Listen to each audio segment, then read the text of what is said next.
ایک شخص نے ایک امام صاحب کی، ایک مولانا صاحب کی اپنے گھر پہ دعوت کی کہ حضرت آئیے ذرا گھر پہ کھانا کھائیے، دعا بھی کر دیجئے۔ ڈرائنگ روم میں بٹھایا اور کھانے پینے کا انتظام کرنے چلا گیا۔ کھانا وغیرہ کھا کے امام صاحب دعا کر کے چلے گئے۔ بیٹا آیا، کہتا ہے ابو جان کمرے میں کون آیا تھا؟ کہا امام صاحب آئے تھے۔ کہا میرے بہت سارے پیسے پڑے ہوئے تھے، غائب ہو گئے ہیں۔ کہتا کیسی بات کر رہے ہو، امام صاحب ہیں، تم نے کہیں بھول گئے؟ نہیں ابو میں نے یہیں رکھے تھے۔ بڑا پریشان کیونکہ پیسے زیادہ تھے، ٹینشن میں آ گیا۔ ابو کو سمجھایا، ابو کہ میں تو امام صاحب سے بات نہیں کروں گا، اتنی نیک شخصیت ہے، کوئی امام صاحب چوری کرنے تھوڑی آئے تھے، تم نے کہیں رکھ دیا ہوگا۔ کہتا نہیں ابو یہی رکھے تھے۔ بہرحال دل میں اس نے رکھی بات، پیسے زیادہ تھے، یاد تھے اس کو۔ 6 مہینے، سال بعد، 1 سال بعد پھر انہوں نے امام صاحب کی دعوت کی۔ بچہ تو بچہ ہی ہوتا ہے، اس کو اپنے پیسے یاد تھے، ابو کو دعوت یاد تھی، بچے کو پیسے یاد تھے۔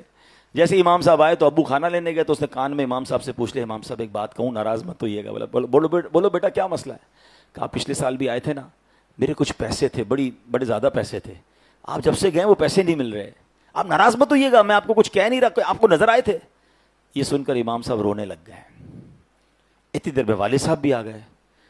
بیٹے نے کہا میں نے امام صاحب سے پوچھا ہے، وہ تو رو رہے ہیں۔ کہا دیکھا میں نے کہا تھا نا تمہیں نہیں کرنا تھا، امام صاحب کو کتنا دکھ ہوا، آپ معاف کر دیں، ہم آپ کو چور نہیں کہہ رہے، بس یہ بچہ تھا اس نے پوچھ لیا۔ کہتے میں اس لیے نہیں رو رہا کہ اس نے مجھ سے سوال کیا ہے۔ یہ سامنے آپ کی کبٹ کے اندر قرآن پاک ہے، ذرا نکالیے۔ انہوں نے قرآن پاک نکالا، کہا اس کو کھولیے۔ وہ جلدان کے اندر لپٹا ہوا تھا، اس کو کھولا تو سارے پیسے اس کے اندر پڑے تھے۔ کہا بیٹا جب کھانا لینے آپ کے ابو گئے نا تو پیسے بکھرے ہوئے تھے، میں نے پیسے سمیٹ کے قرآن میں رکھ دیے کہ روز تلاوت ہوتی ہوگی، آپ قرآن کھولیں گے آپ کو پیسے مل جائیں گے۔ میں رو اس لیے رہا ہوں کہ پورا سال ہو گیا ہے آپ کے گھر میں قرآن نہیں کھولا ہے۔ سچ بتاؤ یہ حال نہیں ہے ہمارا؟ موبائل روز کھلتا ہے، بلکہ کئی بار کھلتا ہے، نماز میں بھی جی چاہتا ہے کھولنے کو۔ ابھی بیان کے دوران بھی کئی لوگ چیک کر رہے ہوں گے، چین نہیں آتا۔ نیا سافٹ ویئر آ جائے، نئی کوئی اپلیکیشن آ جائے، خود ہی ڈھونڈ کے اس کا ٹیوٹوریل بھی ڈھونڈ لیں گے، اس کو یوٹیوب پہ بھی سرچ کریں گے، 4 دوستوں سے بھی پوچھیں گے یار اس کے بینیفٹ بتاؤ، اس کا طریقہ بتاؤ، میں آ رہا ہوں تیرے گھر پہ بھائی، مل کے سیکھتے ہیں کیسے کرنا ہے۔ آج کل آرٹیفیشل انٹیلیجنس کا زمانہ ہے، کیسے سرچ کرنا ہوتا ہے، کیسے سب کر لیں گے۔